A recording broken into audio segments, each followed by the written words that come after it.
Buenas tardes a todos. Soy el doctor Pachila, tesorero del Colegio de Abogados de Morón, y le vamos a dar la bienvenida al doctor Francisco Filippini y la doctora Viviana de Sousa Vieira. El doctor Filippini trabaja en la asesoría de menores e incapaz del Departamento Judicial de acá de Morón. Tiene el posgrado en Derechos y Discapacidad, que lo cursó en la UBA, es docente universitario en Derecho de Familia y Sucesiones también de la UBA. Así que le vamos a dar una buena bienvenida y lo vamos a escuchar. También la doctora de Sousa Vieira es especialista en Derecho de Familia y Género, docente del Centro de Graduados de la Facultad de Derecho de la UBA y Asociación Argentina de Psicología Jurídica y Forense, directora de la revista Práctica de Derecho de Familia de Ediciones Jurídicas. También nos acompaña nuestra codirectora del Instituto de Derecho de Salud y Bioética al cual pertenecemos, y auspiciamos esta charla, y queremos decir que esta charla también fue organizada por la Comisión de Asuntos Políticos y Legislativos, que dirige el doctor Marcelo Díaz, quien coordinó y organizó esta charla, como así también es uno de nuestros directores de la Caja del Departamento, en representación del Departamento Judicial de Morón. Dicho esto, bueno, queda abierta para que empiece a exponer, si no me equivoco, el doctor de Filippi. Exactamente.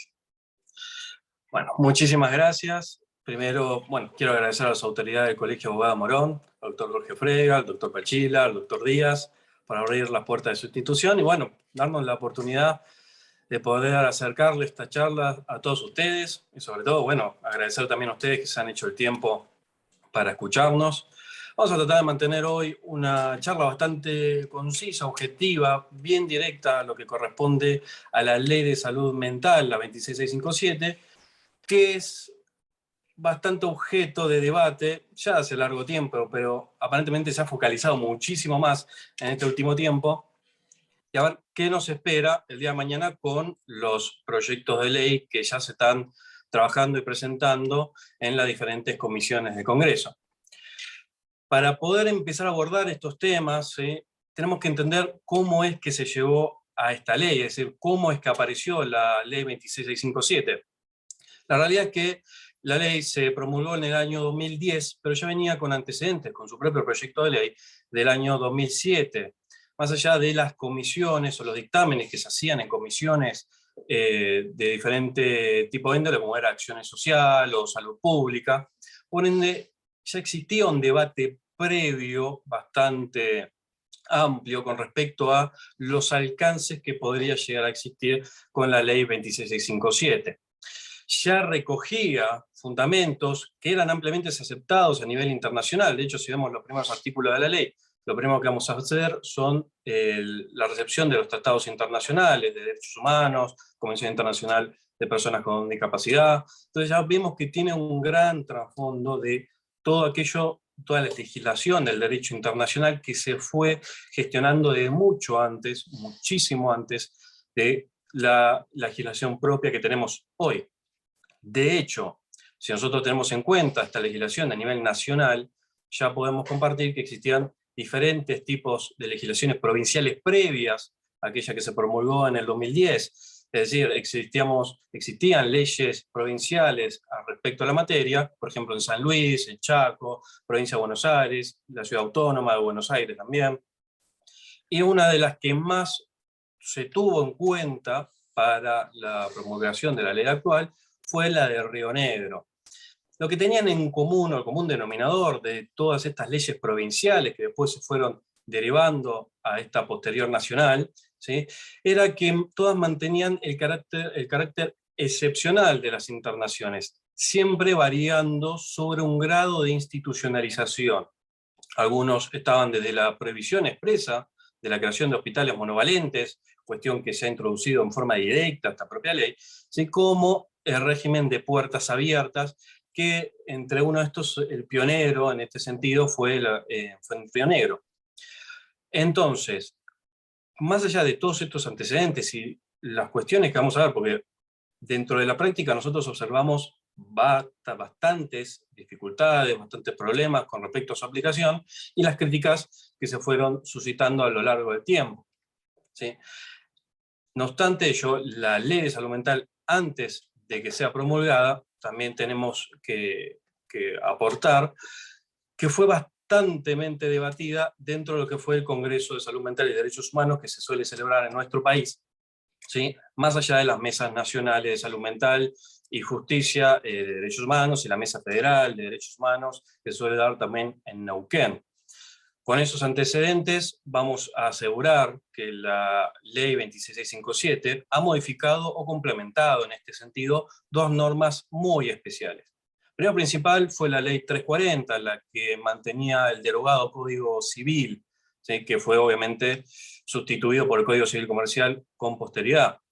Y la ley 22914 del año 83, ¿sí? Que era un antecedente directo de esta ley también, para personas con deficiencias mentales, toxicómanos y alcohólicos crónicos. Entonces, ya la ley que se iba a promulgar en el 2010 con todos sus proyectos, ya revestía un carácter importantísimo en lo que es la dinámica social y cultural de la transformación propia de la ley, con las diferentes fuentes del derecho, ¿no? Lo primero que tenemos que recordar es que la ley está al servicio de la sociedad, por ende, la necesidad de actualizarla y empezarla a actualizar a nuevos tiempos era más que obligatorio. Como dijimos, la ley se ha promulgado en el 2010, por eso ya ha pasado suficiente tiempo para que la ley ya vaya dejando diferentes tipos de artículos o disposiciones atrás, es decir, la han modificado nada más y nada menos que 44 normas entre sí. Algunas entre los decretos reglamentarios, que siempre suelen complementarse entre otras leyes, y las normas de habilitación y establecimientos y servicios de salud mental, que fue una de las más importantes. Teniendo en cuenta estos antecedentes, entonces tenemos que decir cuáles fueron sus principales cambios, es decir, cuál era el destino que buscaba dar la ley 26657 a lo que conocía los problemas de salud mental, el régimen de internaciones. A nivel legislativo, lo primero que vamos a decir fue la derogación de la ley anterior, la 22914. Pero con especiales indicaciones a lo que era el trasfondo de la aplicación directa con el Código Civil derogado. Es decir, la ley de salud mental lo que empezó a incluir y que hoy se sigue actuando dentro del Código Civil y Comercial, fue la inclusión del artículo 152 ter, que hablaba sobre la revaluación obligatoria cada 3 años de las declaraciones judiciales que restrinjan la capacidad.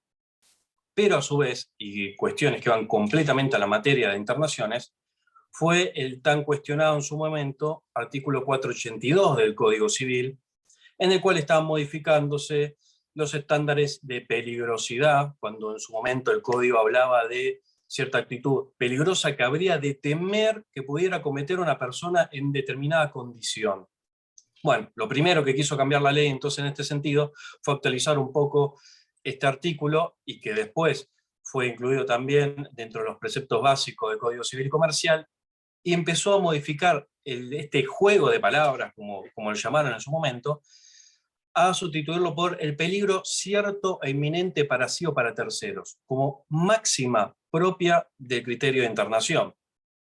Entonces, ya dejamos de tener una amplia gama, un libre juego en saber cómo interpretar la temeridad, el miedo de que pueda suscitar algún evento a raíz de una condición, sino que acá hablamos directamente de un peligro que debe ser previsible, un riesgo potencial específico, y que obviamente tenga la suficiente gravedad para la vida de uno y para otros.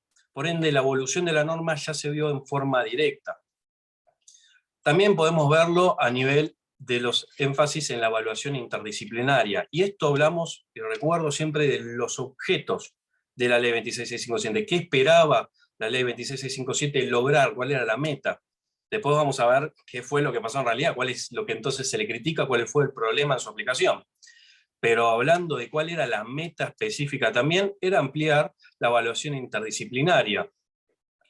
Anteriormente, la salud mental resultaba ser un objeto específico, reservado para la psiquiatría. Y era bastante discutible. ¿Por qué? Porque tenemos en la aplicación diaria propia, al menos lo que podemos ver en los expedientes judiciales, todo ese trabajo que se arman los juzgados de familias con su equipo técnico, vemos la pluralidad de profesiones que van interviniendo y van colaborando, ¿sí?, a un diagnóstico, a un tratamiento, para poder lograr el día de mañana que esta rehabilitación, si se puede, dentro de la patología causante, ¿sí?, se pueda mantener el tiempo y no volver a caer en diferentes tipos de reinternaciones. Entonces, lo primero que buscaba la ley era la evaluación interdisciplinaria, ¿sí? Es decir, abordar la temática desde la perspectiva de la salud pública y no limitarla únicamente desde el lado de la psiquiatría. Estas primeras disposiciones fueron en choque a lo que se tenía en su momento con el Código de Forma, ¿sí? Nosotros ya sabemos que en el Código de Fondo, es decir, el Código Civil derogado, ya había preceptado favorablemente el artículo 152 ter, que me hablaba sobre este concepto de interdisciplina, pero si yo voy al Código de Forma, que sigue vigente hoy, ¿sí?, siempre hablando de la provincia de Buenos Aires, tenemos la aplicación del artículo C18 o el C20, en el cual me siguen sosteniendo la designación de oficio de 3 médicos psiquiatras o legistas. Por ende, si yo voy a llevar a elementos propios de la determinación de la capacidad jurídica, que pueden o no estar internados el día de mañana, ¿sí?, yo tengo que aún así elevar el mismo pilar fundamental, que es la interdisciplina. Entonces, acá vemos que solo del nacimiento de esta ley tuvimos que ir modificando varias cosas, e inclusive dejando en la práctica algunas cuestiones de lado, especialmente en lo que era el rigorismo de los 3 médicos psiquiatras y legistas que nos impone en su momento el artículo 620. Principalmente, entre otros de los metas definidas por la ley 26657, nace la reforma del modelo psiquiátrico. ¿Por qué? Porque la verdad que la crítica del modelo hospitalocéntrico como se mantenía en ese momento entra en crisis realmente en 1945, que más o menos nos damos cuenta por la época que ya estamos viviendo varios eventos sumergidos en guerra, por lo cual aquellos sobrevivientes vivían en cuestiones sometidas a la evaluación de la salud mental. Si tenemos en cuenta los registros que existían en ese momento, solo hablamos de alrededor de 3 millones de personas que hicieron uso de los servicios de salud mental entre esa época, y casi 700.000 en Estados Unidos. Esa especie de boom que se generó a raíz de un montón de eventos históricos, empezaron a generar una fuerte crítica para adentro, primero a un nivel estatal y después a un nivel de finalidad terapéutica. Es decir, tenemos que cuestionarnos cuál es el fin de la rehabilitación terapéutica que sostiene o sostenía en su momento el modelo psiquiátrico de aquel entonces, y que hasta hoy todavía sigue en discusión, porque todavía tenemos que ver de qué forma terminamos de aplicar la ley en lo que son los hospitales monovalentes. Si tenemos en cuenta los resultados que se fueron elevando desde ese mismo momento, obviamente el servicio de salud mental bajo este tipo de régimen era una práctica completamente, altamente onerosa para los diferentes usuarios, y especialmente para el Estado, dando muy escasos resultados y una muy baja tasa de rehabilitación. Entonces, ¿qué terminaba con la generación de pabellones de larga estadía en hospitales monovalentes que solo prolongaban la internación porque no había forma de poder revertir o no existían los medios necesarios para tratar o efectuar un tratamiento como al menos correspondía o podía exceder la ciencia médica en ese entonces, y generalmente recibían hasta el final de sus días? Bueno, la realidad es que fueron cosas que fueron evolucionando, se fueron cambiando, no es que nosotros hemos caído o estamos dentro de los mismos trasfondos sociohistóricos, pero la realidad es que sí o sí hemos tenido que tomar todos estos antecedentes para decir, bueno, ¿cómo nosotros vamos a discutir nuestro modelo hospitalocéntrico? ¿Cómo vamos a discutir nuestro modelo psiquiátrico? Entonces hay que evaluar en primer plano las condiciones de habitabilidad que existen en estos hospitales, ¿sí? Es decir, entre diferentes visitas que se van efectuando, desde las mismas críticas del régimen hasta el día de hoy, siempre están centradas dentro de niveles de hacinamiento, faltas de estándares establecidos a lo que corresponden los derechos humanos, por lo cual el centro o el régimen psiquiátrico hospitalocéntrico era altamente controvertido, seguía en gran discusión, no había forma de poder empezar a darle un nuevo ingreso a los pacientes de salud mental y que estos no se convirtieran de a poco en una parte más de la institucionalización. Y las grandes corrientes de este tipo salieron recién en el año 60, en lo que fue la crítica antimanicomial. Entonces, estos principios, estas corrientes de derechos humanos que nacieron en el 60 fueron el antecedente clave para los predecesores de legislación internacional que toma nuestra propia ley.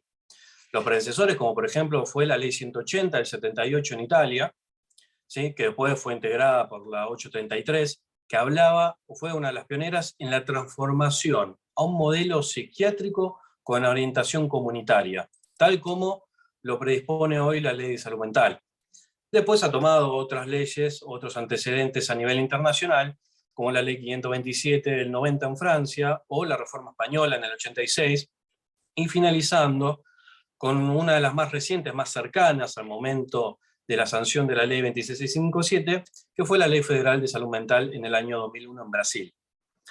Con todo ello en mente, es decir, ¿por qué se termina o se concluye con la prohibición de crear nuevos manicomios? Es por todos estos antecedentes. Es decir, desde las corrientes que nacieron del 60, ¿sí?, del año 60, a través de diferentes eventos que fueron pasando a través de los años, es decir, con gran relevancia a las guerras mundiales, ¿sí?, y la evaluación permanente de las condiciones en las que se efectuaba la salud mental. La idea es siempre tratar de dirigirnos a un tipo de terapia siempre dirigida a la comunidad, es decir, que esta pueda ser sostenida fuera de las instituciones. Con respecto a las internaciones, entonces, lo que vamos a sostener es que continúa con estos lineamientos que se preveían ya en las leyes provinciales de nuestro país, caracterizando a la internación como un recurso terapéutico excepcional. Es decir, en caso de no poderse evitar, y bien marco evitar porque es el último recurso, tenemos que tratar de generar o de favorecer, ¿sí?, todo el sostenimiento de redes de contención, es decir, familiares, amigos, y de las redes médicas extrainstitucionales, es decir, tratar de evaluar cómo podemos mantener esa terapia a nivel comunitario. Y por último, uno de los grandes innovaciones de lo que fue la Ley de Salud Mental fue la creación del órgano de revisión. Y este órgano de revisión es ampliamente criticado a nivel tanto positivo como forma negativa, ¿sí?, pero es criticado en diferentes tipos de esferas ante la aplicación, es decir, dónde es que se está interviniendo, dónde es que existe este órgano de revisión, cómo es que interviene en las causas, qué seguimiento hace. La realidad es que en su momento, cuando se puso la Ley 26657, al momento de la creación del órgano de revisión, se mantenía que iba a ser una mesa compartida por el Ministerio de Salud, la Secretaría de Derechos Humanos y el Ministerio Público de la Defensa. La idea es, básicamente como metas, solicitar la información a las instituciones para ver en qué condiciones se efectúan los tratamientos, ¿sí?, las condiciones, o supervisar las condiciones a las internaciones también, evaluar la pertinencia de las internaciones involuntarias, es decir, tratar de separar de forma efectiva las internaciones voluntarias de las involuntarias. ¿Hasta qué punto una se puede transformar en otra? Tenemos un plazo específico que nos indica la ley, de que una internación voluntaria debe considerarse como una voluntaria y si es que se mantiene de esta forma, porque la internación tiene que ser un recurso terapéutico excepcional, es el último recurso para el tratamiento de una persona. Con esto en mente, porque ya fuimos viendo qué pasa con los antecedentes, cuál era la meta de la tan cuestionada Ley 26657, entonces nos queda ver en qué cumplió, en qué no cumplió, en cuáles son específicamente las críticas que se pudieron haber o podían haber nacido a través de su propia aplicación. Obviamente estamos correspondiendo al primer punto que hablamos en su momento, la sustitución alternativa de hospitales monovalentes. Los hospitales monovalentes, como aquellos que tienen una especificidad, es decir, van dirigidos a un nivel psiquiátrico, a atender la salud mental específicamente, ¿sí? Se esperaba que con un grado más o menos a proximidad de 10 años, por el propio espíritu de la ley, se pudiera descentralizar a instituciones de salud mental que sean alternativas. Algunos nos llaman, por ejemplo, los hospitales de día, en donde tienen regímenes mucho más abiertos, donde pueden egresar con mayor facilidad, o tienen directivas de tratamiento diferentes. Pero ya no es, y no está indicado el nivel hospitalocéntrico, este régimen psiquiátrico monovalente, que al fin y al cabo, ya desde hace décadas, terminaba de funcionar como una especie de custodia de pacientes, más allá del tratamiento específico a una patología.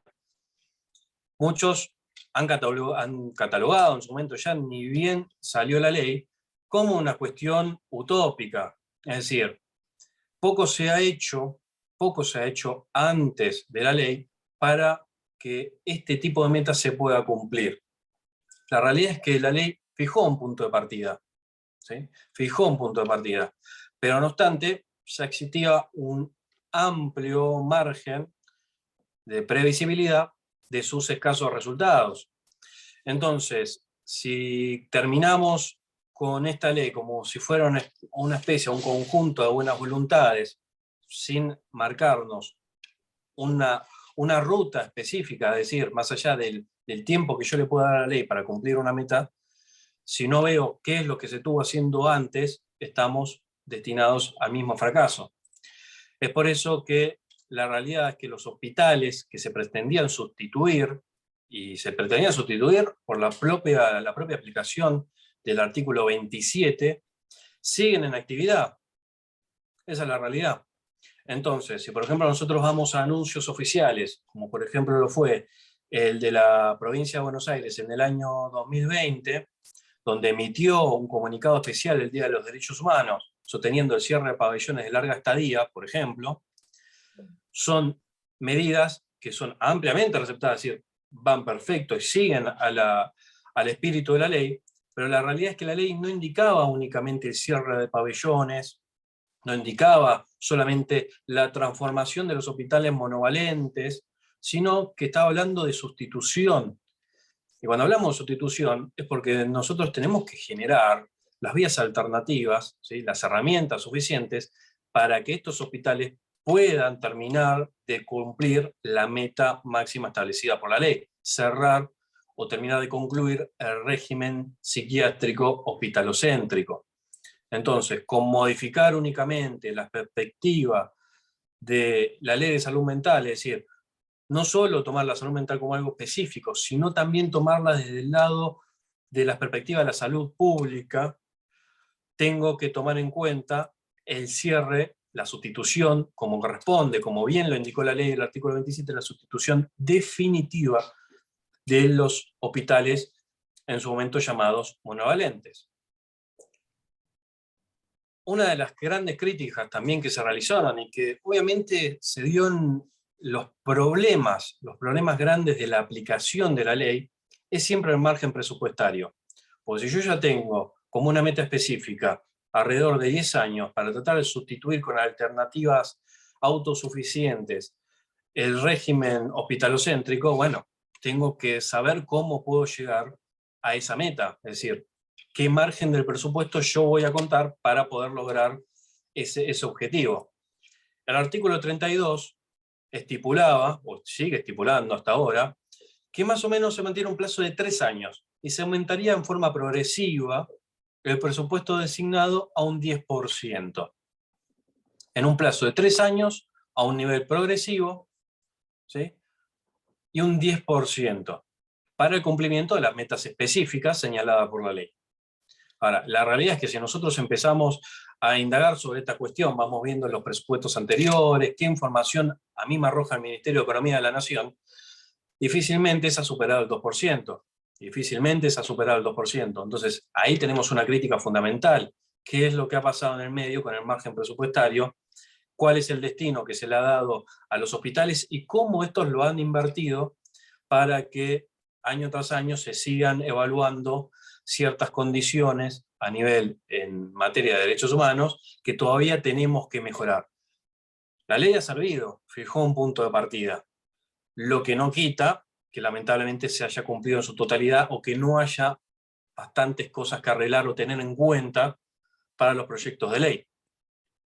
Entonces, vamos al artículo 32, recordamos, es el 10%, y este no es un indicio vago. Tenemos que tener en cuenta siempre el margen presupuestario para el cumplimiento de una ley. La escasez de recursos afecta la operatividad propia de una ley y contribuye a la falta de los compromisos. Ahora bien, si nosotros ya dijimos, hablamos de la institución, hablamos del presupuesto de las cuales se deben valer los objetivos para cumplir la finalidad propia de la ley. Bueno, tenemos que revisar entonces las cuestiones propias de la internación. Y hoy es una temática bastante discutida. Las instituciones tienen como meta, ¿sí?, que las internaciones deben ser lo más breves posibles y que éstas no se prolonguen por problemáticas de otra índole, y especifica de índole social. Es decir, lo que está tratando de evitar la ley es que sea o no en un hospital, los antes llamados monovalentes, en cualquier tipo de institución, una clínica psiquiátrica privada, una clínica de salud general, ¿sí?, ninguna internación en cuestiones o materia de salud mental se extiendan por problemáticas de índole social. Lo que obviamente podría anotarse, ¿sí?, o podría interpretarse como un principio lógico. La realidad es que genera una alta tasa de ineficacia en el abordaje terapéutico real. ¿Por qué? Porque más allá de los ulteriores abordajes que haga el equipo de salud, al cesar los motivos que dieron origen a la internación, porque la internación tiene que ser un recurso terapéutico excepcional, lo más breve posible, al cesar los motivos que dieron los origen a esta, deben emitir su dictamen médico interdisciplinario para el alta del paciente. Ahora bien, ¿cómo yo el día de mañana abordo el tratamiento del causante e insertarlo dentro de la comunidad? Pues nosotros recordamos que tenemos el cambio en régimen hospitalocéntrico derivado a la propia comunidad, es decir, a la inserción de la comunidad.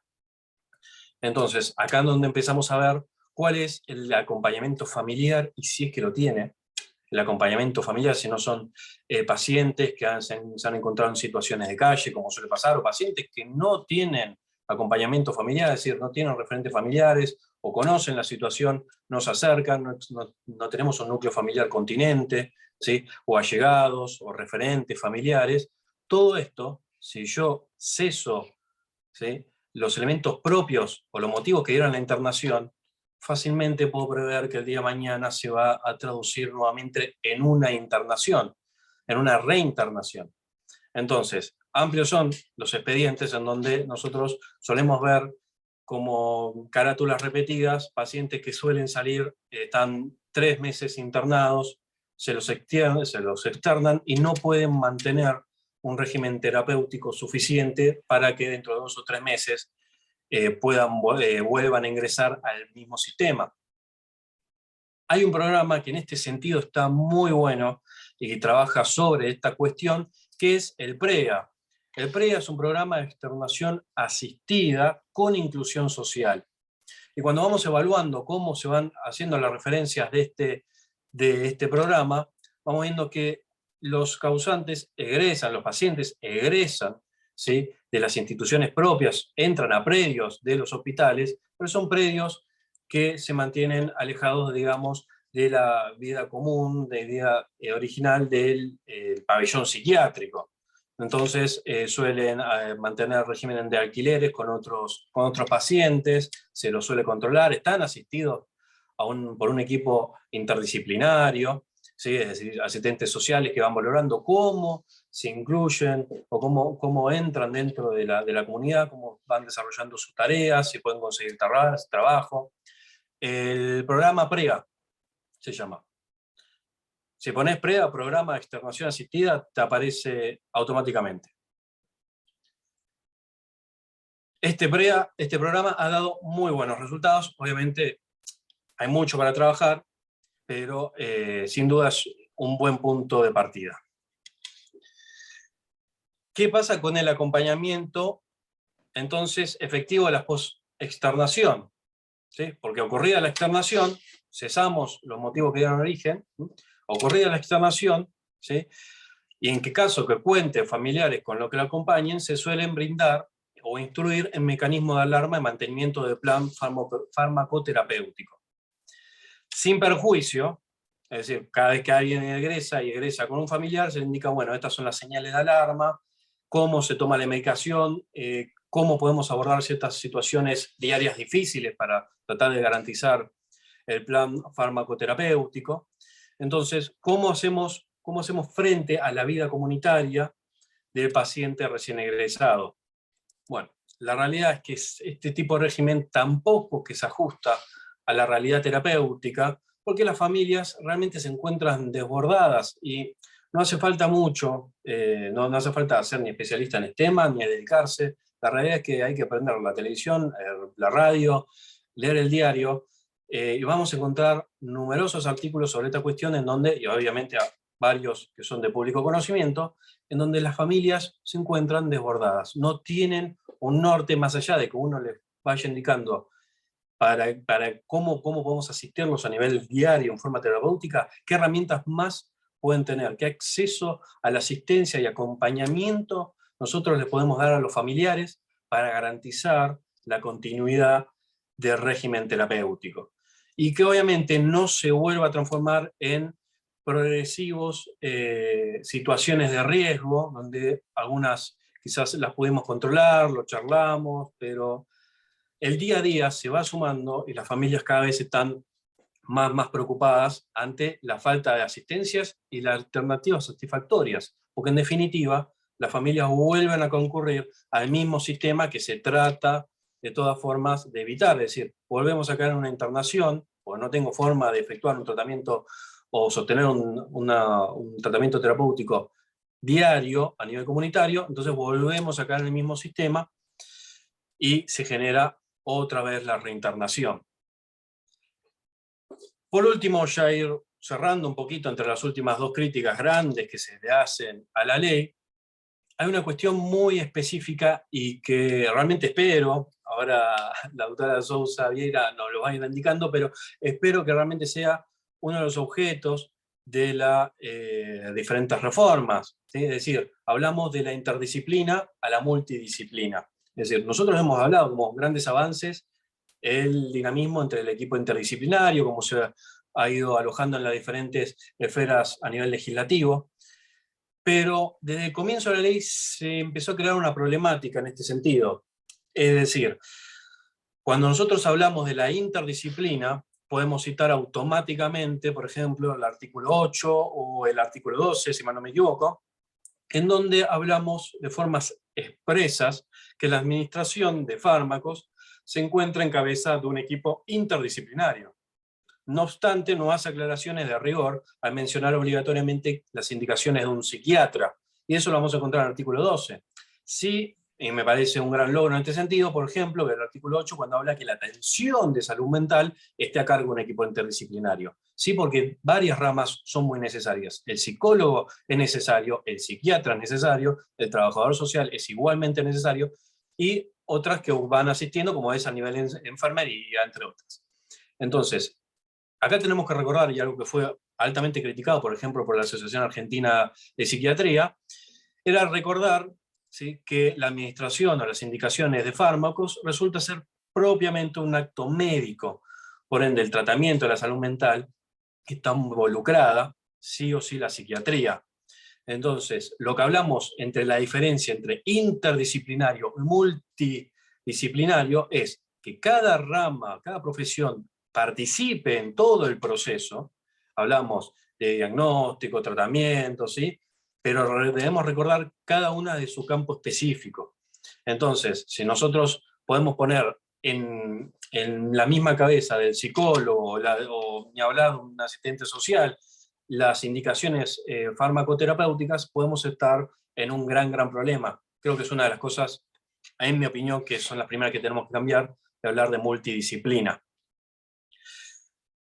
Y ahora, algo bastante importante, que es la falta del abordaje individual en las adicciones. Siempre se ha hablado de salud mental de una forma muy amplia, corresponde que hablemos de forma muy amplia, pero nosotros tenemos una problemática muy especial en Argentina, y que son las adicciones. La falta de un abordaje individual de las adicciones es un reclamo central.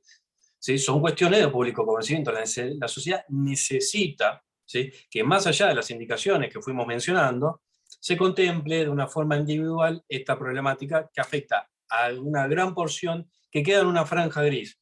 Es decir, cuando nosotros solicitamos una evaluación de un paciente, ¿sí?, va al hospital y el hospital dice, mirá, con respecto a lo que a mí me compete en la ley de salud mental, yo no encuentro un riesgo cierto inminente, ¿sí?, para sí o para terceros, con respecto a un paciente que puede estar sumergido en una situación problemática o un consumo problemático de sustancias. Entonces, este tipo de situaciones quedan mucho en una especie de franja gris, en donde no acceden a un servicio y por el otro les faltan un montón de alternativas para poder cumplir la meta. Y por último, para terminar de cerrar, y ya te voy a ceder la palabra, Vivi, es el órgano de revisión. Y el órgano de revisión, nosotros dijimos, ¿sí?, tiene una finalidad en lo que es la práctica, al menos yo puedo decir, muy pocas veces visto, ¿sí? Lleva un trabajo, ¿sí?, lleva un trabajo diario, permanente, pero entonces, ¿cuál es la participación dentro de los procesos de la internación? ¿Dónde vemos reflejado gran parte de todo ese trabajo que se lleva a cabo y que en definitiva queda también en cabeza de la desazón de las propias familias, ¿sí?, y la dirección que se le da al proceso en los expedientes de internación o determinación de capacidad, obviamente en cabeza del juzgado de familia. Antes, no sé, no puedo acceder a las charlas con preguntas que hacen. La veo minimizadas. No termino de leer bien las preguntas. A ver, ¿se puede llegar a leer alguna antes de pasar? Acá tengo. El nombre del programa, sí, perdón, es PREA. La pregunta que quiero hacer es si las licencias laborales por razón de salud mental pueden ser otorgadas por psicólogos o psiquiatras. Mirá, la realidad es que nosotros tenemos dos tipos de profesionales acá, el psiquiatra y el psicólogo. Bien, te puedo decir que cada uno respecta a un campo específico. El psiquiatra es médico, psiquiatra, ¿sí?, va a diagnosticar, tiene un trastorno, va a ubicar un trastorno de salud mental que debe ser llevado a cabo a través de fármacos, y el psicólogo, que para mí es igual de necesario en este sentido, pero para poder continuar, en caso de que corresponda, un tratamiento completamente diferente al que puede aportar el psiquiatra. La realidad es que vos lo tenés que manejar en este sentido, cuál es la problemática de fondo que a vos que nace esta cuestión, ¿sí? Pero sí o sí, por favor, separá estos dos lados, la psiquiatría y la psicología. No robo más tiempo, así le cedo la palabra a la doctora de Sousa Vieira. Por favor, Vivi. Bueno, muy buenas tardes a todos. Como dijo Francisco, muchas gracias por tomarse un tiempo como para escucharnos. Agradezco también a las autoridades del colegio y las autoridades también de la institución, del instituto, en realidad del instituto. Voy a compartir pantalla. A ver. Aquí. Bueno, vamos. Le voy a poner la copita, yo le llamo la copita para ver todo. A ver, no. A ver, perdón, Perdón porque estoy haciendo lío. A ver, compartir pantalla. Acá está. Y vamos a esta. Ahí. Bueno, lo voy a dejar ahí. Vamos a ver hoy las modificaciones a la ley de salud mental. En realidad hay muchísimos proyectos, hoy vamos a ver algunos nada más, pero yo diría que hay como 10 proyectos relacionados a distintas problemáticas, ¿no? En cuanto a esta ley, que es una ley que en realidad ha hecho desde ya una mejora desde el punto de vista de los derechos humanos increíble. Porque respecto de esto de que hablamos de estas instituciones cerradas, manicomiales, custodiales, donde realmente las personas estaban 30, 40 años, se cronificaba en realidad esos tratamientos. Muchas veces porque esas personas no tenían dónde volver, es decir, no tenía quien los acompañara, es decir, perdían todas las relaciones sociales. Bueno, esa es una solamente de todas las aristas de que esta ley tiene que contemplar. Pero ¿qué pasa que con esta ley? Hay una diferencia fundamental entre lo que dice la norma, la fría letra de la norma, y la operatividad de esta ley. ¿Se puede aplicar? Bueno, ahora vamos a ir viéndolo. Tenemos un plexo normativo que sabemos bien que no es solamente la 26657, sino que también tenemos que tener en cuenta estos tratados de derechos humanos, porque son fundamentales y porque le han dado base al nacimiento de esta ley, como ya lo ha dicho Francisco. Entre ellos esta Convención Interamericana para la Eliminación de todas las formas de discriminación contra las personas con discapacidad, pero sobre todo la Convención sobre los Derechos de las Personas con Discapacidad con jerarquía constitucional y su protocolo facultativo. Además, bueno, tenemos específicamente todas las normas que se encuentran en la ley y su decreto reglamentario. Y además de todo eso, la modificación del Código Civil y Comercial de la Nación, que trata esta temática a partir del artículo 31 y siguientes. Ahora me gustaría compartir con ustedes este informe, un informe del relator especial de la ONU sobre el derecho que tienen todas las personas al disfrute del más alto nivel posible de la salud física y mental. Esto fue en el 2017. Y en este informe el relator decía que a la escala mundial se destina a salud mental menos del 7% de los presupuestos de salud. Y en los países de bajos ingresos se emplean en este ámbito menos de $2 anuales por persona. Que la mayor parte de la inversión se dedica a la atención de larga duración en instituciones. Volvemos con estas instituciones monovalentes que se dedican solamente a la psiquiatría. Y a los hospitales psiquiátricos, lo que se traduce en una ausencia casi total de políticas para promover la salud mental. Una salud mental que tiene que ser para todos. Esto después lo vamos a volver a retomar. Este tema que es tan importante porque para que esta ley pueda ser implementada necesitamos recursos. Por ahora esos recursos no existen. En la historia tenemos diferentes modelos de tratamientos que se le han dado a las personas con discapacidad, según Palacios. Un modelo de prescindencia era esa que cuando estudiábamos Roma Antigua, que estábamos hablando de Esparta, Atenas, no sé si ustedes se acuerdan, que había un monte que se llamaba Taygeto, donde cuando nacía un niño con discapacidad, era arrojado a ese monte. No solamente esos niños que nacían deformes, que decían que en realidad venían por un motivo religioso, que era una maldición, pero además de eso, de ese motivo religioso, porque esto también pasaba con las personas ancianas, era porque esa persona con discapacidad no era útil en ese tipo de la sociedad. Imaginen ustedes que si estamos hablando de Atenas, que hacía un culto a la belleza, y si hablamos de Esparta, donde realmente todos los ciudadanos de Esparta tenían que ser útiles para la guerra.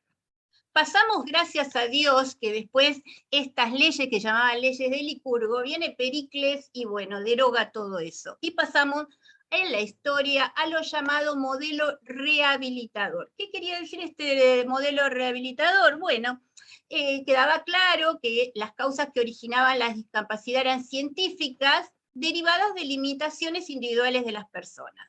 Y ahí ya las personas con discapacidad no eran vistas como inútiles, innecesarias, pero siempre en la medida que pudieran ser rehabilitadas. Y como último modelo, y esto a través de la llegada de los derechos humanos, es el modelo social. Las causas entonces que originan la discapacidad son en gran medida sociales.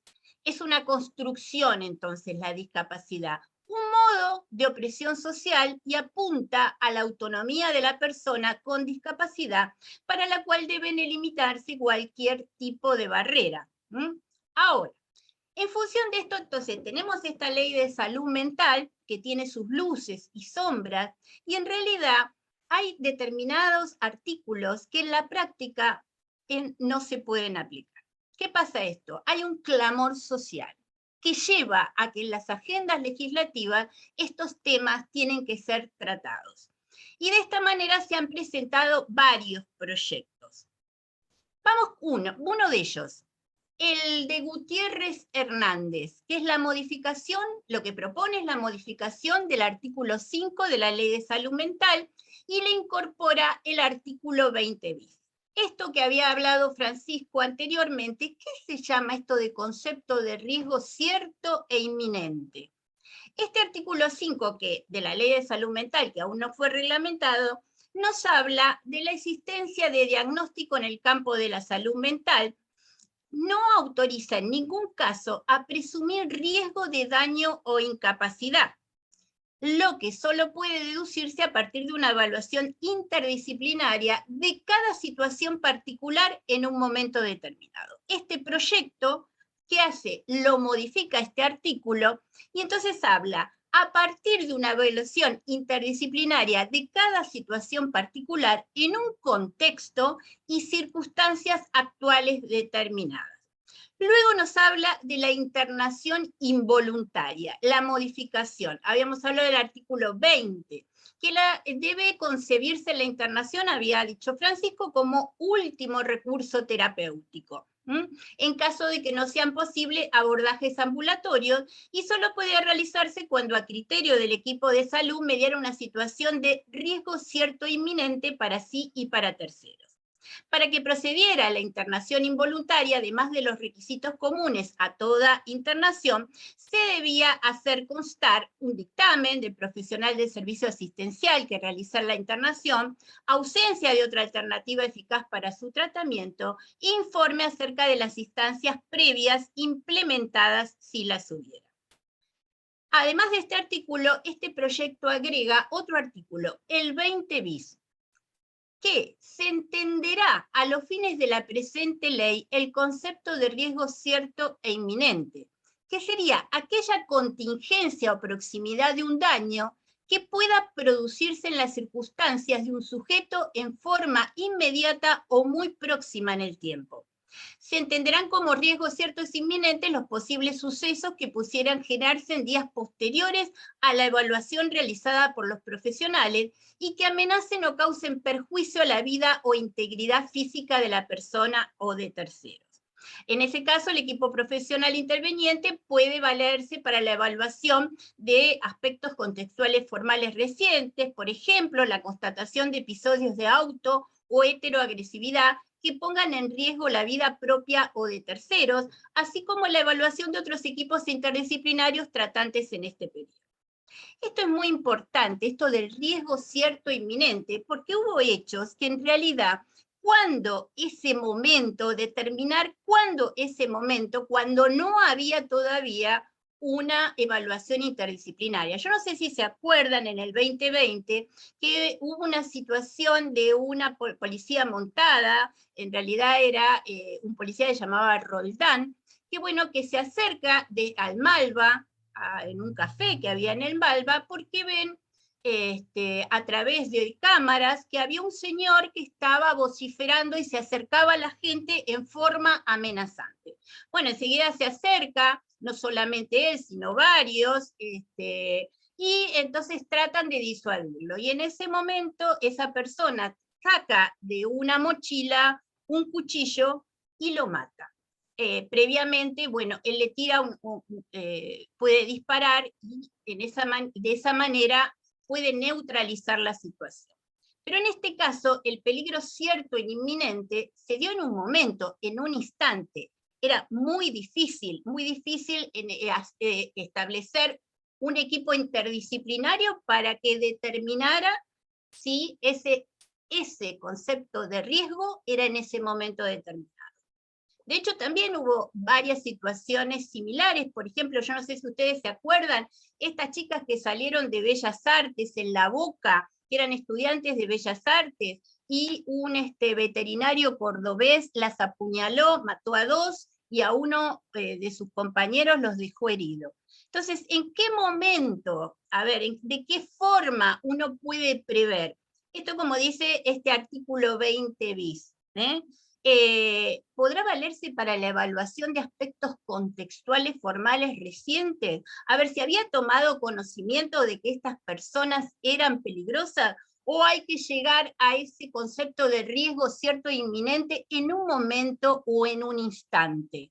En realidad, el tema acá es establecer de qué hablamos cuando hablamos de inmediatez. Y acá la alusión al término cierto alude a la mayor seguridad profesional posible, validada y constatada interdisciplinariamente. Pero en realidad, nadie puede tener una certeza indubitable de que las cosas pueden o no pueden pasar.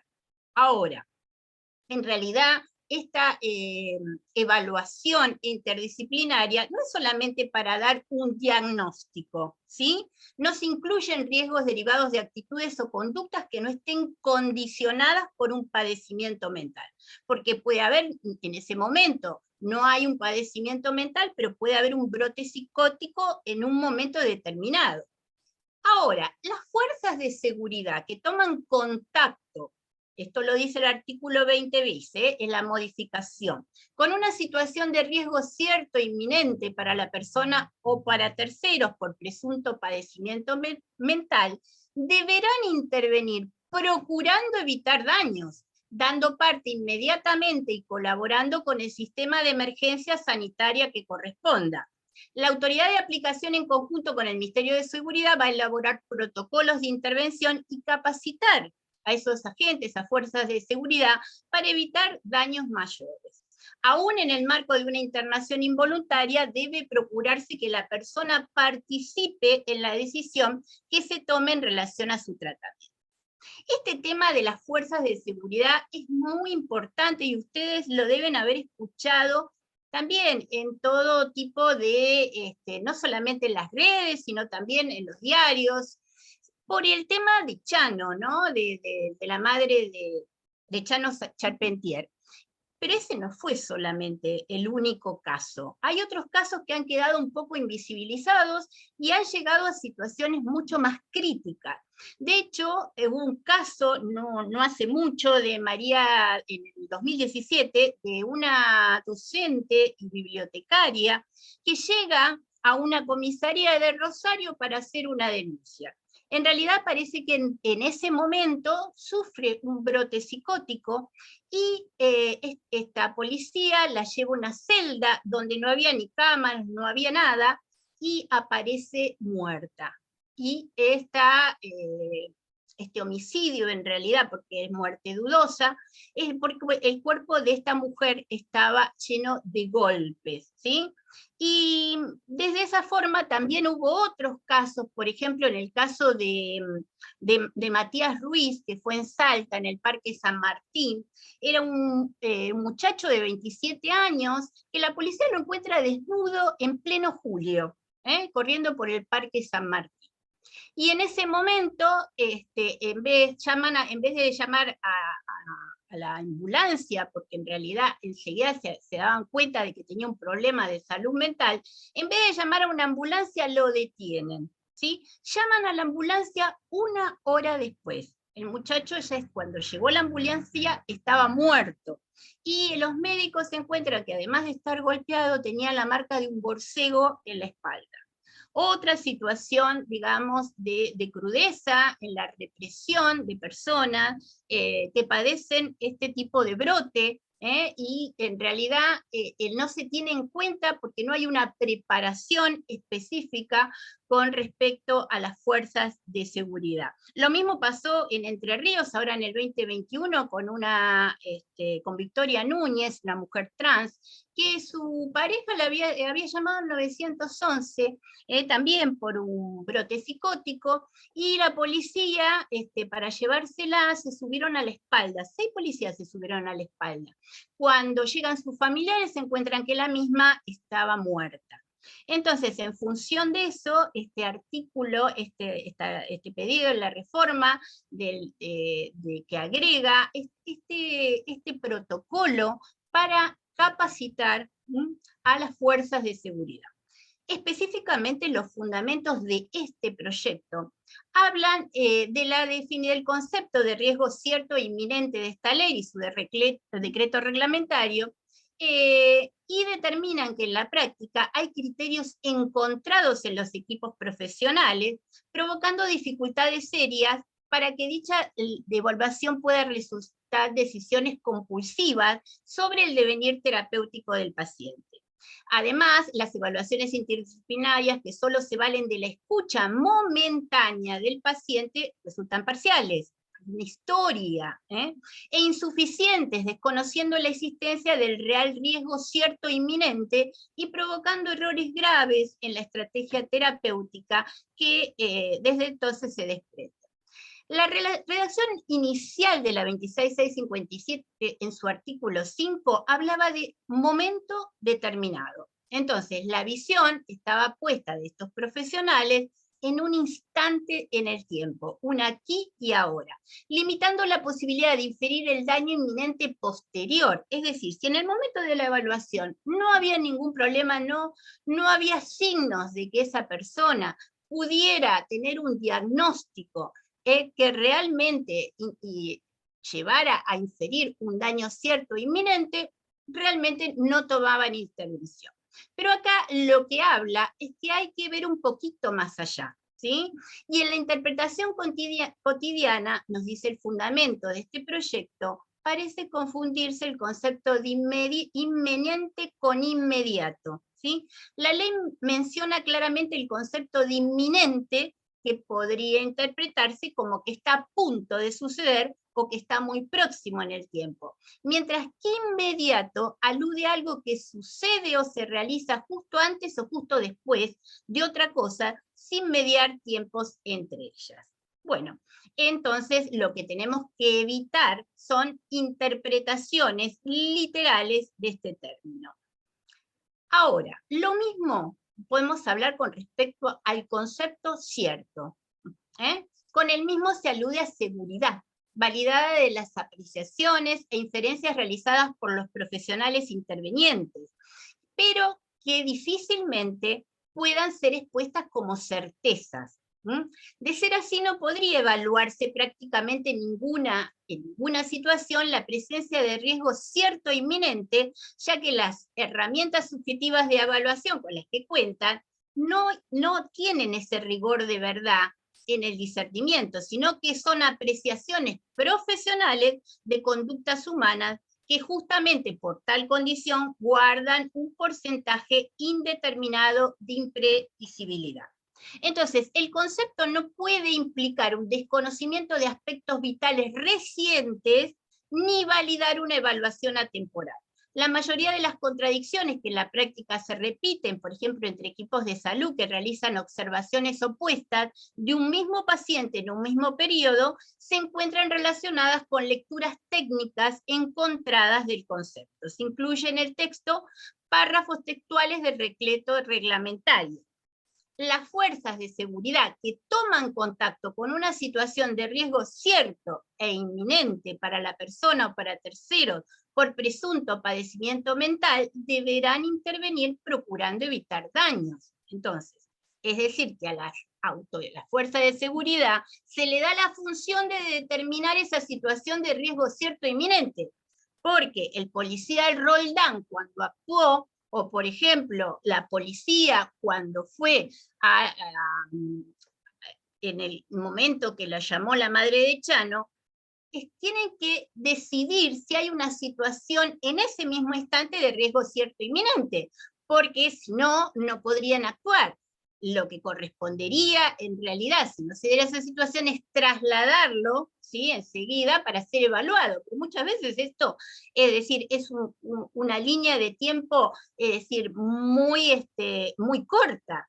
Entonces, estando al corriente de que la práctica se generan situaciones inciertas respecto a quién debe actuar en caso de existir la presunción de un riesgo cierto e inminente, consideramos adecuado reproducir en el cuerpo del texto de la ley una parte del decreto reglamentario que es específico respecto al accionar de tales situaciones. La autoridad de aplicación, en conjunto con el Ministerio de Seguridad, elaborará protocolos de intervención y capacitación en base al criterio de evitar todo tipo de daños para sí o para terceros. Somos conscientes de que las fuerzas de seguridad no cuentan en la actualidad con la debida capacitación para actuar en tan delicadas situaciones. Es por ello que consideramos necesario revalidar el texto del decreto reglamentario, incluyéndolo en la modificación de la ley propuesta. Y es así que nace la resolución 506 de 2013 del Ministerio de Seguridad. Ustedes me dirán, pero ¿cómo? Esto es de 2013 y lo de Chano pasó ahora. Bueno, a ver, como todo, tenemos una ley, Micaela, que tampoco se aplica. Estamos hablando de muchas veces de leyes que son letra muerta, porque no son operativas. Bueno, acá hay una resolución vigente del Ministerio de Seguridad que establece este plan de capacitación para el abordaje de situaciones de urgencias en salud mental, y que a fin de adecuar las intervenciones de los cuerpos policiales y fuerzas de seguridad a la normativa internacional y a la ley de protección de la salud mental, esta ley, que estamos hablando de sus modificaciones, el Ministerio de Seguridad emprendió la tarea de revisión de los criterios de intervención en los casos que involucran a personas con presunto padecimiento mental o en situación de consumo problemático de sustancias, con riesgo cierto e inminente para sí o para terceros, ¿sí? Bueno, confórmase una mesa de trabajo para el desarrollo de capacitaciones para la adecuada implementación de pautas aprobadas en la presente resolución, que estará integrada por la Dirección Nacional de Derechos Humanos, la Coordinación para el Desarrollo de Acciones de Prevención orientadas a la atención de adicciones, la Dirección Nacionalidad de Formación y Capacitación de la Secretaría de Coordinación, Planeamiento y Formación. Vamos a otro proyecto. Proyecto de ley de Mariana Stillman, ¿sí? Es del 21, y este proyecto lo que hace es armar un programa nacional de prevención y asistencia pública integral de las adicciones y estupefacientes. Vamos al proyecto. En el artículo 4, la ley de salud mental habla que las adicciones deben ser abordadas como parte integrante de las políticas de salud mental. Las personas con uso problemático de drogas legales o ilegales tienen todos los derechos y garantías que se establecen en la presente ley en relación con los servicios de salud. Por lo tanto, este proyecto crea en el ámbito del Ministerio de Salud de la Nación el Programa Nacional de Prevención y Asistencia Pública Integral de Adicciones y Estupefacientes. Su artículo 8, las jurisdicciones que adhieran al presente programa deberán adecuar sus servicios de asistencia especializada en adicciones y salud mental, como así centros de atención primaria de la salud, a fin de que funcionen como equipos interdisciplinarios que admitan la demanda tomando los siguientes parámetros. Evaluar las consultas que espontáneamente reciban de los pacientes, sus familiares o referentes, determinar en un lapso aproximado de 2 meses el tratamiento a seguir, el que debe contemplar las características singulares de la persona, el contexto en que la misma se encuentra inserta, y las características específicas de la relación adictiva, proponer al paciente diversas alternativas posibles y recomendar la más adecuada, incluir en el plan de tratamiento estrategias de reducción de daños con el objeto de minimizar los daños asociados al problema de la adicción. Acordar con el paciente en el marco del consentimiento informado por escrito la propuesta de tratamiento.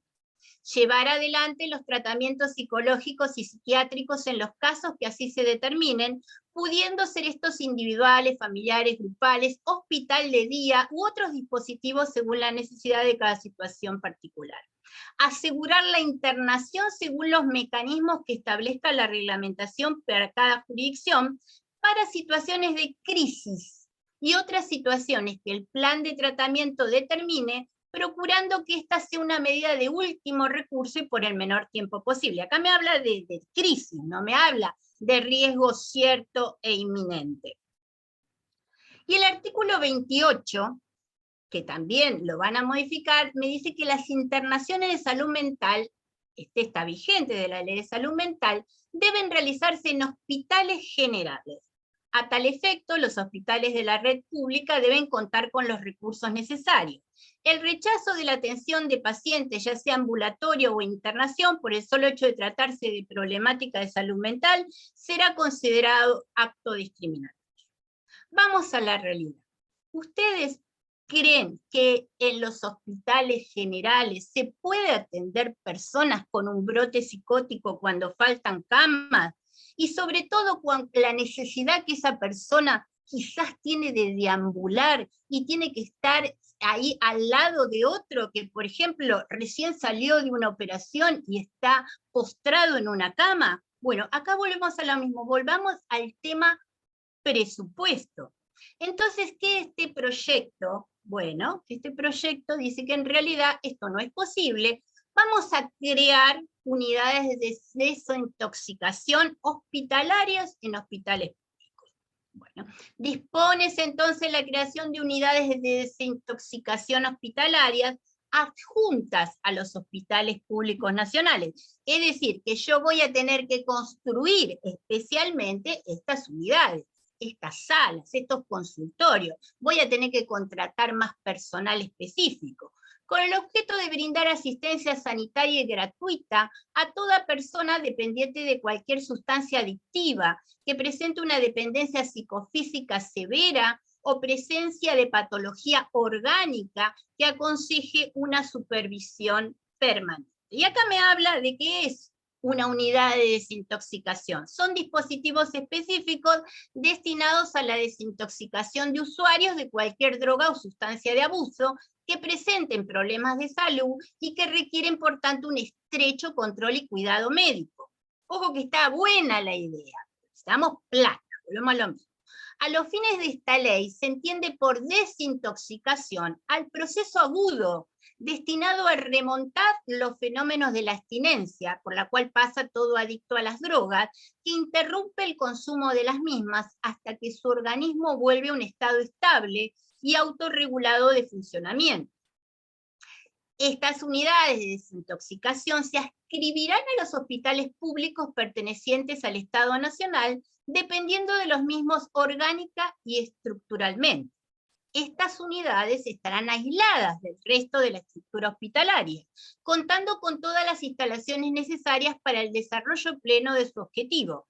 Asimismo, la autoridad de aplicación celebrará convenios con hospitales privados, sanatorios, clínicas de todo el país, para que cada una de ellas, además, construyan estas unidades de desintoxicación. ¿Qué pasa con el equipo interdisciplinario? Cada unidad de desintoxicación contará con un equipo interdisciplinario idóneo, conformado por médicos especialistas en, otra vez, hablamos de la interdisciplina, aunque a mí me gusta hablar de la transdisciplina. Psiquiatría, médicos residentes en psiquiatría, médicos toxicológicos, psicólogos, enfermeros, trabajadores sociales, agentes sanitarios y otros profesionales del campo médico y psicosocial que se consideren necesarios, personal administrativo y de seguridad. Eso es muy importante. Capacitación y formación. Se debe garantizar la capacitación y formación de todo el personal, así como su permanente actualización en drogadependencia y en otras alteraciones psicológicas y trastornos psiquiátricos asociados a pacientes toxicómanos. El acceso a los pacientes a estas unidades de desintoxicación se realizará directamente o bien por una derivación que haga cualquier otro efector de la salud de la zona más próxima a la que se radique esa unidad.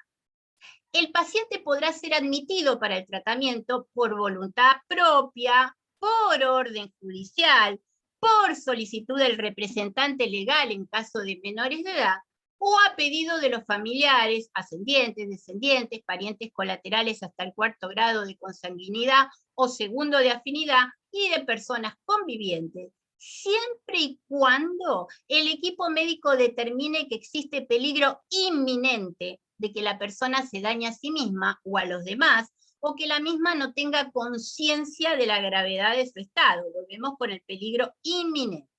En estos últimos supuestos, será obligatorio para el hospital receptor dar posteriormente inmediata intervención, y acá crea un juzgado especializado, a un juez especial de prevención y tratamiento de la adicción. Nosotros todavía estamos esperando los juzgados especializados en violencia de género. Pero bueno, la idea está buena. Acá, juzgados especiales de prevención y tratamiento en adicción, remitiendo el diagnóstico médico del paciente para que otorgue autorización para llevar adelante un tratamiento compulsivo. Esto previo dictamen pericial y traslado a la Defensoría Oficial o particular si existe. En el caso de menores de edad, sin perjuicio de la intervención del representante legal, debe respetarse el derecho de los niños a ser oídos. ¿Qué pasa con el alta y la derivación? Los pacientes ingresados en las unidades estas de desintoxicación permanecerán en el tratamiento hasta que los profesionales médicos de la unidad consideren que se han completado satisfactoriamente la desintoxicación. Una vez obtenida el alta, los pacientes serán derivados a instituciones especializadas en rehabilitación de conductas adictivas para continuar con el proceso de recuperación y reinserción social. Esto está divino, pero es una quimera, porque todos sabemos en realidad que estas instituciones especializadas en rehabilitaciones son carísimas, carísimas. Solamente accede gente que realmente tiene un muy buen pasar económico o tiene una muy buena obra social. Que hay algunas que son gratuitas, las hay, pero a ver, la mayoría de estas instituciones especializadas hay que pagarlas.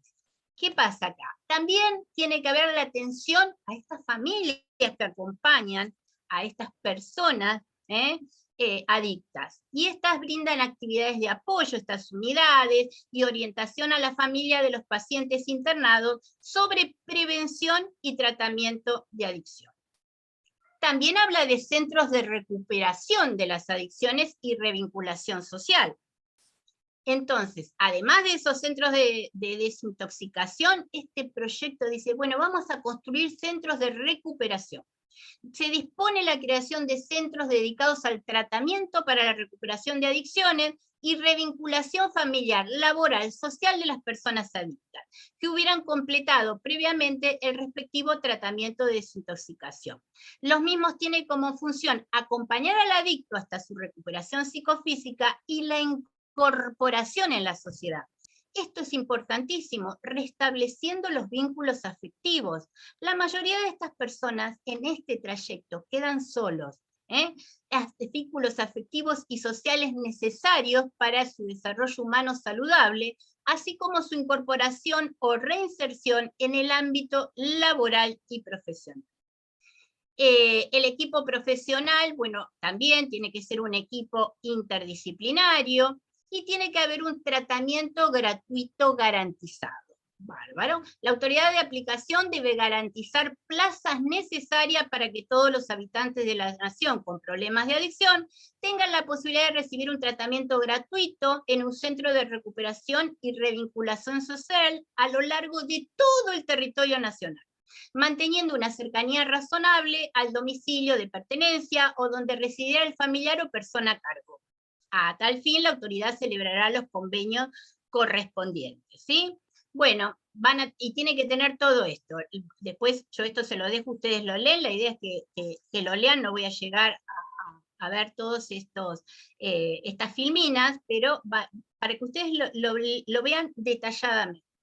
Y acá está el tema de la externación. Es decir, porque vamos con estas instituciones monovalentes, manicomios, asilos, instituciones custodiales, en realidad cronifican estos padecimientos, y hay personas que pasan tiempo, toda su vida.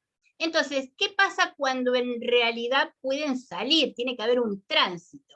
Y acá se recomiendan otro tipo de modalidad, la de modalidad del hospital de día y hospital de noche, el de noche con tratamiento en consultorios externos durante el día, un tratamiento en consultorios externos, una internación sin retiro, y esto que es tan importante, ¿no? El sistema de casas de medio camino.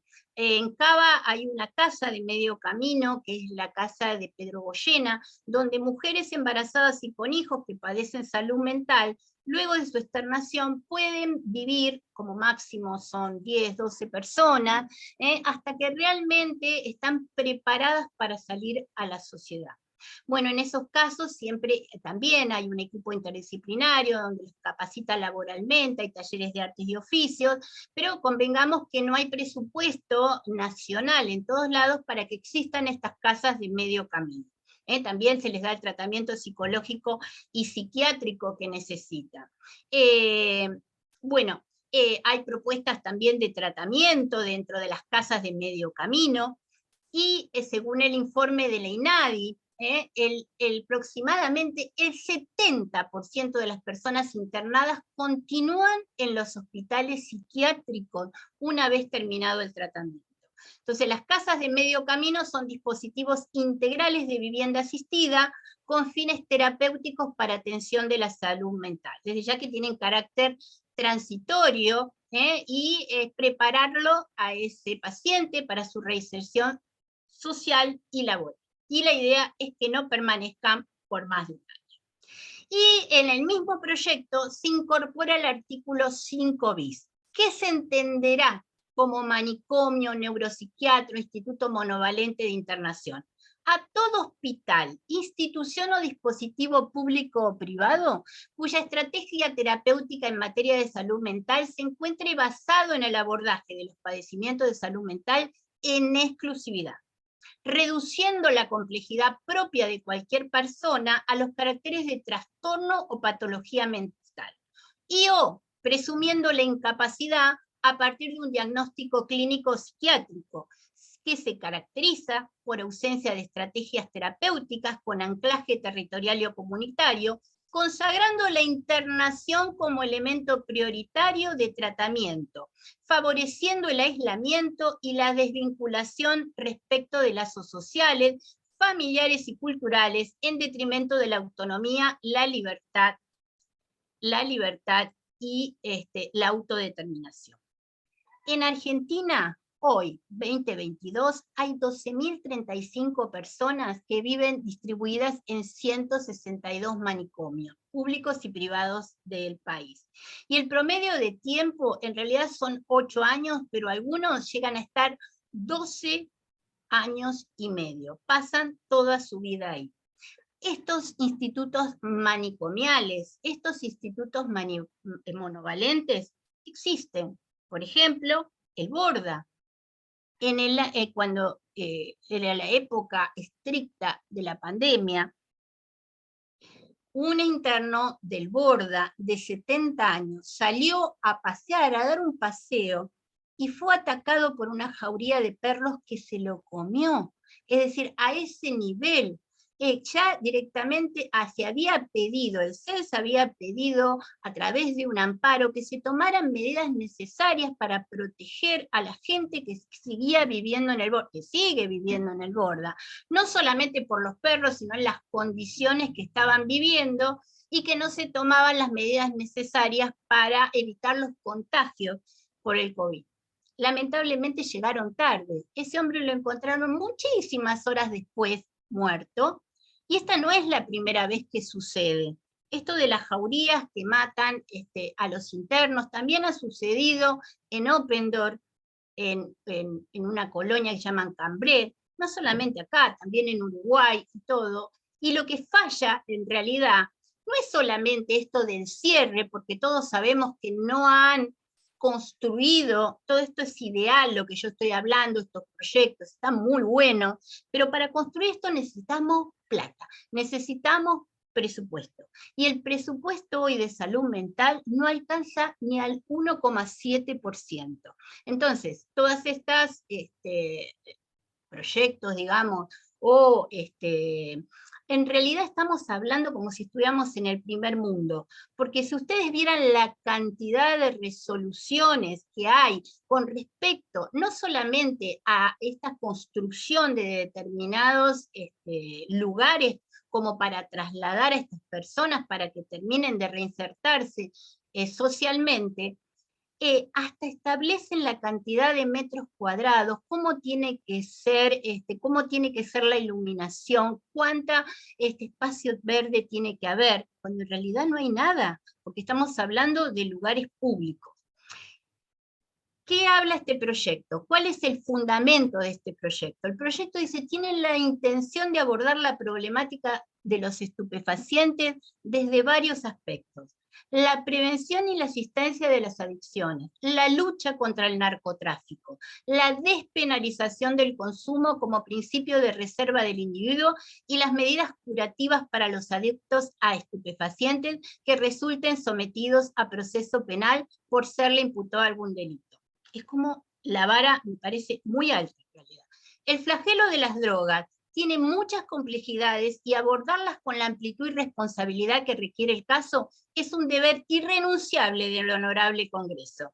El máximo tribunal en el fallo Arriola se pronunció en relación a la prevención de las adicciones y la lucha contra el narcotráfico, al exhortar a todos los poderes públicos a asegurar una política de Estado contra el tráfico ilícito de estupefacientes y adoptar medidas de salud preventivas. En nuestras leyes no hay prevención. Hay que esperar el riesgo cierto inminente y que pase todas estas situaciones, como le pasó a Victoria Núñez, como le pasó al cabo Roldán, como también a Matías Ruiz, es decir, un muchachito que estaba ahí, que habíamos hablado de que tenía la marca del borcego de la policía. Bueno, tenemos que esperar a eso.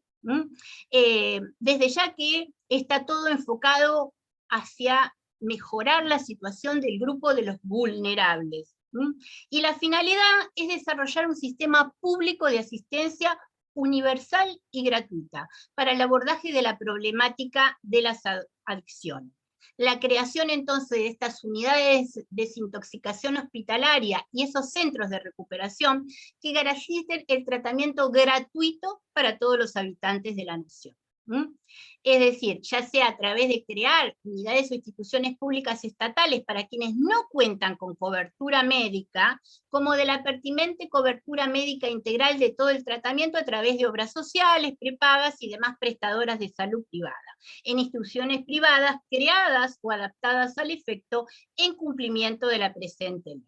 Bueno, vuelve a conceptualizar qué son esas unidades, pero acá lo que hay que tener en cuenta que en realidad el tema del narcotráfico y de la droga es un problema que de alguna manera tenemos que solucionar, porque hemos sido testigos ahora en febrero de 2022 de que más de 80 personas han muerto por el tema de haber consumido cocaína adulterada, y muchos más todavía siguen internados. Entonces, esto es un problema que realmente merece especial atención, y el presupuesto tendría que estar enfocado ahí. Dice, la intervención judicial no debe eliminarse, pero debe disponerse de un modo que no redunde indefectiblemente en la vulneración de la salud de los pacientes que requieren atención por adicciones sin dilación. Pareciera que actualmente no están dadas las condiciones para exigir a las instituciones el cumplimiento del plazo de 10 horas prescripto por la ley, y tampoco resultan tiempos procesales habituales por parte de los juzgados un plazo de 48 horas, lo que en definitiva no debe impedir la atención inmediata del paciente dentro de un marco de respeto a sus derechos personales. Entendemos que se debe dejar a consideración del equipo de profesionales interdisciplinarios la conveniencia de los distintos tratamientos para la apropiada recuperación del paciente, incluyendo, de acuerdo a la gravedad del caso, la posibilidad de una internación involuntaria ante la solicitud de un familiar o persona a cargo, que son quienes, salvo reducidas excepciones, buscan el bienestar de su ser querido. siendo que la posterior intervención de un juez especializado a fin de obtener autorización para llevar adelante un tratamiento compulsivo, lo será de acuerdo a las recomendaciones médicas y previa intervención de quien represente la defensa de los intereses del paciente, pero nunca optará la prestación oportuna del tratamiento, debiéndose reconocer la autoridad del profesional idóneo, que en definitiva es garante de la salud e integridad física del paciente. Para lo cual se hace imperioso crear sin demoras el fuero especializado en adopciones. En tanto se trata de una problemática que supera actualmente el fuero civil en cuanto al cúmulo de tareas y la celeridad y especializaciones requeridas. Y sigue el fundamento. No hacen falta tantas leyes, sino recursos. Esto es un problema de ejecución, no de legislación. Y en tal sentido buscamos devolver a cada profesional, órgano o institución sus facultades y sus responsabilidades ante la problemática, poniendo en primer plano el paciente, como dijo Francisco, cada uno con sus incumbencias, porque en realidad hoy pareciera que el psiquiatra está demonizado. El psiquiatra no puede recetar, el psiquiatra esto, el psiquiatra aquello. Cada uno de estos participantes en esa evaluación disciplinaria va a intervenir en cuanto a sus incumbencias profesionales, pero tener en cuenta que esto es un problema médico, haciendo una propuesta en pos de resolver la carencia de recursos concretos, que puede hacerse también desde la sanción de una ley que obligue a realizar la inversión necesaria.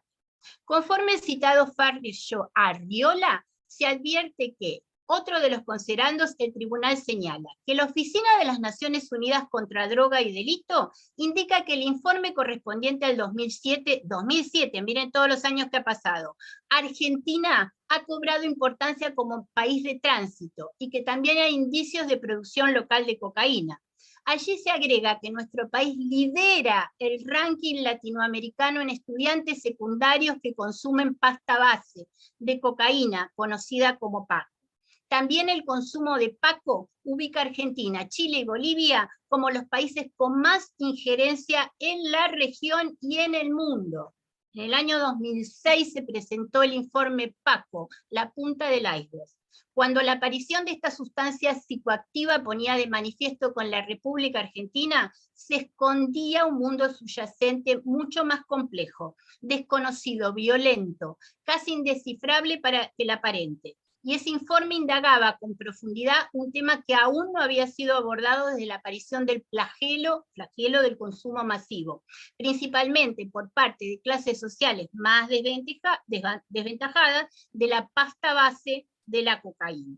La pasta base, ustedes sabrán, se generan las cocinas de cocaína y es lo que sobra, digamos, mezclada con otros elementos como vidrio molido a fin de aumentar el volumen. La forma en que mueren los chicos es atroz, y cualquiera puede acercarse a un hospital público y verlos como en qué estado llegan, y se comercializa también para su consumo directo, tratándose de una sustancia letal, es muy adictiva y lleva a la muerte rápida a nuestros jóvenes. Eso se los debo, no es tan rápida.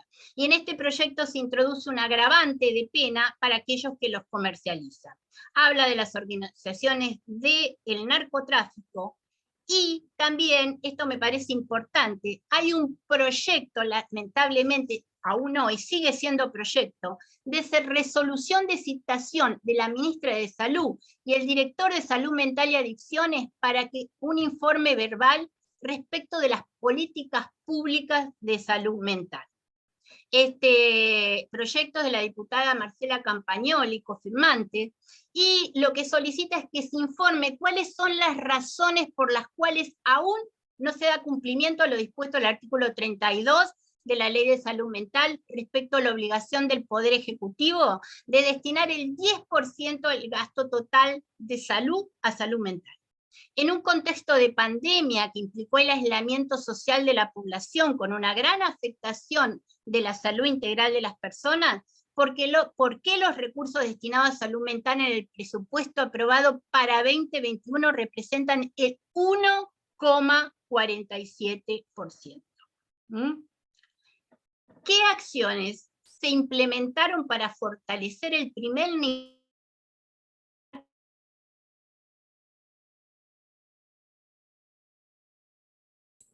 Se cortó. Sí, perdón.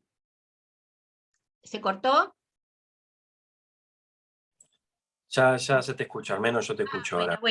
Bueno, fantástico. Ya termino igualmente, ¿eh? ¿Qué acciones implementaron para fortalecer el primer nivel de atención en el marco de la atención primaria de la salud, es decir, estos hospitales públicos, a los fines de que en el mismo se puedan resolver situaciones de urgencia, brindar atención ambulatoria y dar seguimiento a los procesos de inclusión en la comunidad?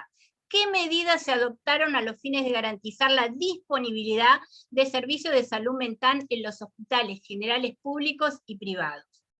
Y los fundamentos de esta resolución es que la Ley de Salud Mental, pronta a cumplir 11 años, se cumplió desde su sanción, sigue mostrando profundas dificultades en su aplicación, entre ellas la deficiencia en fortalecer el primer nivel de atención.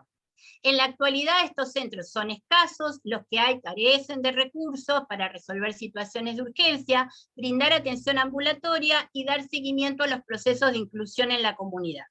Es frecuente que la articulación con el segundo nivel de atención compuesto por hospitales generales sean ineficientes, lo que ocasiona derivaciones a instituciones monovalentes que siguen funcionando. Ahora, no se encuentra garantizada la atención de la salud mental en la totalidad de los hospitales generales. Los escasos dispositivos comunitarios a los fines de cubrir la demanda de aquellas personas con discapacidad psicosocial, hay falta de formación también en los profesionales de salud para poder dar cumplimiento a la ley, incumplimiento de numerosas jurisdicciones respecto a la obligación de crear órganos de revisiones locales, falta de producción de información y datos estadísticos oficiales ante esta Cámara a brindar informes y la falta de recursos presupuestarios destinados a políticas de salud mental. Para el caso de la Cedronar, el presupuesto vigente al cierre del ejercicio correspondiente a 2020 fue un 0,8% más bajo que el del 2014. En la propia página del Poder Ejecutivo Nacional se afirma que, contrario a lo que se cree, los padecimientos mentales no son un problema poco frecuente. Estudios de la Organización Mundial de la Salud y de la Organización Panamericana de la Salud dan cuenta que los trastornos mentales están dentro de las 5 primeras causas de enfermedad en América. Y el alcohol y la depresión son los problemas más frecuentes de salud mental. En nuestro país, 1 de cada 3 personas presentan un problema de salud mental a partir de los 20 años. A eso le tenemos que agregar los que se suicidan, los que quedan en el camino. Las problemáticas más frecuentes son trastorno de ansiedad, estado de ánimo y los problemas por consumo de sustancias. Es por todo ello que resulta altamente preocupante que se esté cumpliendo con aquello que establece la ley respecto del deber del Poder Ejecutivo de destinar el 10% del gasto total de salud mental. Muchas gracias.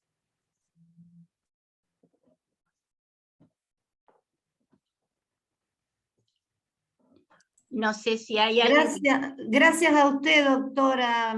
Acá mi nombre es Mirna Fojo Cornejo.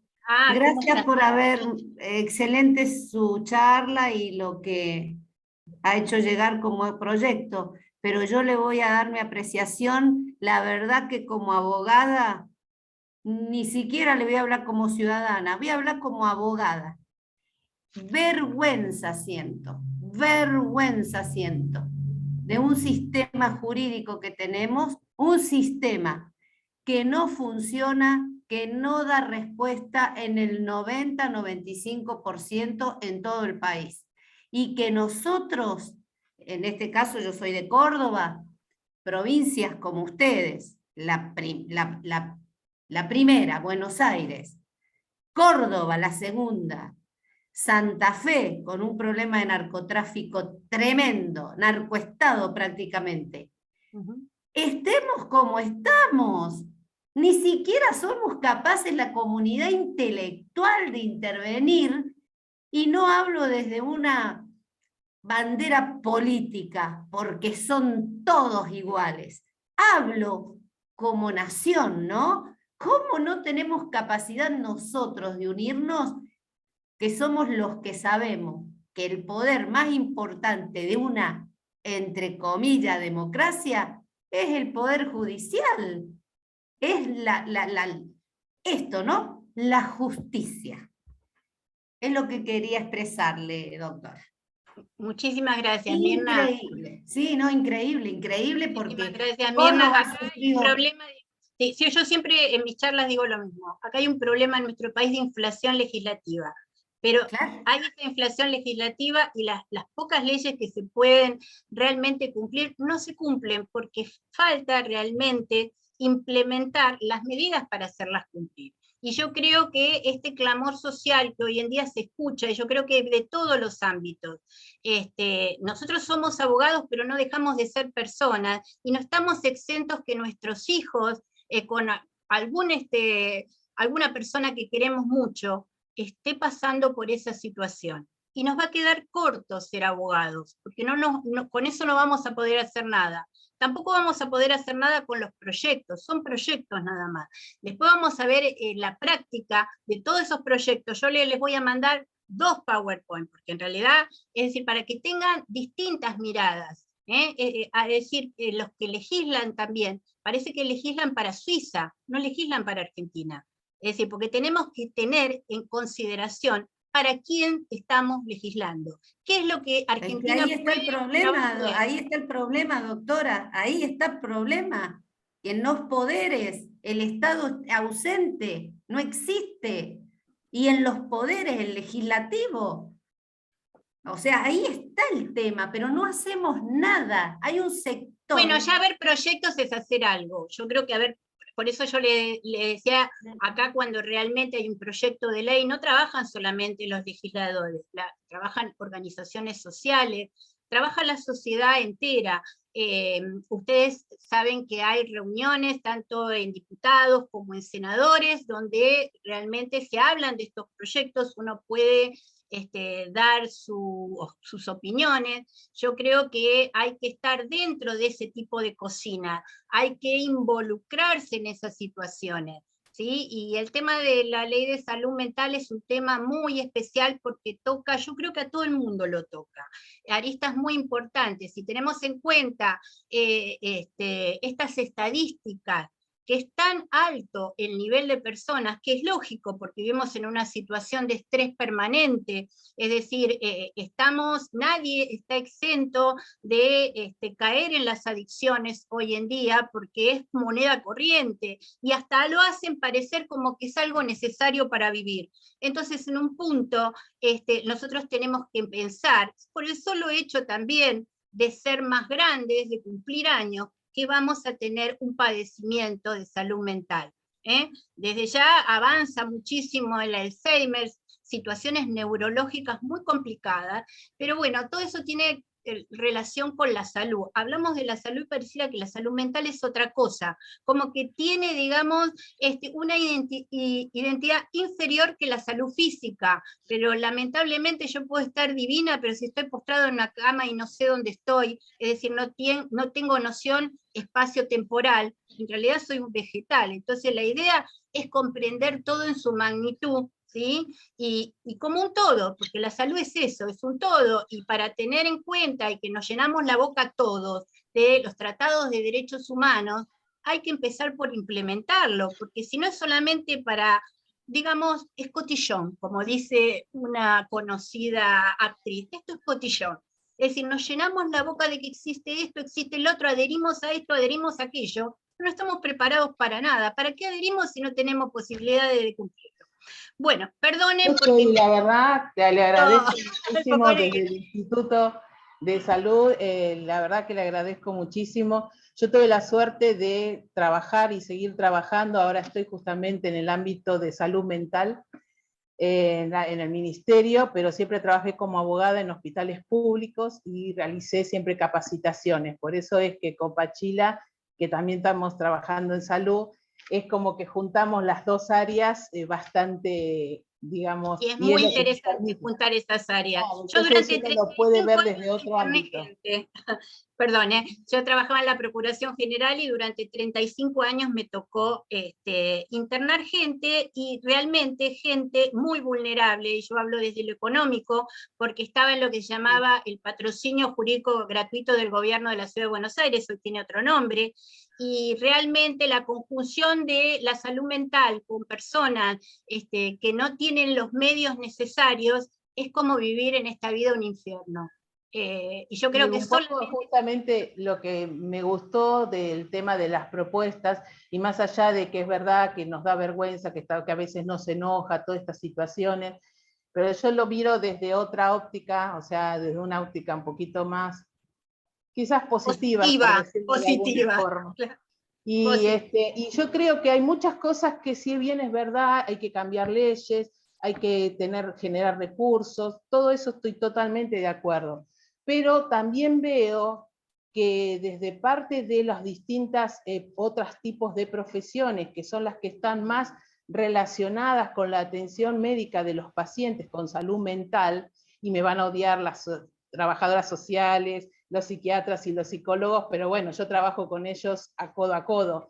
Y justamente creo que una de las cosas o las propuestas que uno haría en pos de mejorar esto es mejorar también los planes de estudio de las universidades para que los preparen desde el vamos para hablar justamente, a mí me gusta más hablar de la prevención, porque la prevención es lo que permite que no estemos hablando de esto. Totalmente de acuerdo, no hay política de prevención, pero no en esto, en muchas áreas. Es decir, es el peligro cierto, fíjate vos, lo que estás diciendo, y tenemos que llegar al peligro cierto inminente. Pero ese peligro cierto inminente es una palabra nada más, es un instante, y ahí se fue una persona. Y justamente eso, y a veces hay desidia, falta de ganas, vos ves que por ahí se juntan un montón y pasa el tiempo, y por lo menos digo, bueno, entonces armemos algún protocolo de atención, como yo armé los protocolos, por ejemplo, sobre violencia, en las instituciones públicas, y bueno, es una forma de empezar a trabajar, o sea, ponernos en el hombro un poco esto, y no esperar que los grandes, que lo vemos como los grandes, por eso que a veces uno participa, o legisladores, o Estado, yo creo que el Estado también somos un poco nosotros. Por eso te digo, pueden hacer un montón de cosas sin necesidad de estar pensando, entiendo porque, a ver, si nosotros tenemos dentro de un hospital, el Hospital General, en el cual trabajé muchos años y fui por varios hospitales de la provincia, y todos tienen un grupo de trabajadoras sociales, de psicólogos, de psiquiatras. ¿Por qué no se puede armar desde el Ministerio de Salud? Y esa es una de las cosas que con lo tuyo me va a dar el empuje para poder hablarlo en la reunión la semana que viene. Pero digo, ¿por qué no desde ese ámbito, donde inclusive este año se han nombrado una gran cantidad de psicólogos, trabajadores sociales y psiquiatras en la provincia? Hablo de Buenos Aires. ¿Por qué no aprovechar eso para armar un protocolo de trabajo y de capacitación? Porque realmente tener un paciente con un problema de salud mental que ingresa a un hospital público y empiezan a correr todos, vos los tenés que ver, el enfermero, el médico, el de seguridad, y no saben cómo manejarlo, llamar al otro hospital que por ahí tenga salud mental armado para ver cómo, y bueno, no sé, le damos una inyección con algún calmante que se quede ahí, porque ¿qué va a pasar con el paciente, como decías vos, del paciente real, del paciente que está al lado y que dice, y bueno, y como yo no voy a dormir? Porque sí, está bien, recién salí de la internación, pero además si el riesgo que corre me mata, o sea, surge y es real, es tal cual como lo describiste. Entonces, estas situaciones de las que nosotros vemos habitualmente es la que nos permite y dice, bueno, está bien, pero creo que un poco también es la idea de decir, bueno, con lo que tenemos, porque no es que tenemos poco, tenemos mucho, hay muchos profesionales, y cada vez eligen más los jóvenes de ahora, será que yo estoy rodeada, pero la mayoría eligen ser psicólogos. Entonces yo digo, a ver, tenemos mano de obra, y no estoy hablando, y muchos están insertados adentro de, mal insertados, porque a veces están puestos en lugares realizando tareas administrativas que no sería lo que tendrían que hacer, y capacitarlos para eso. y armar un equipo de trabajo para eso. Entonces, usemos lo que tenemos. Yo entiendo que tenemos que ir por más, pero también es cierto que estos proyectos, algunos son muy lindos, tan bárbaros, pero es como decís vos, para Suiza, para otros países.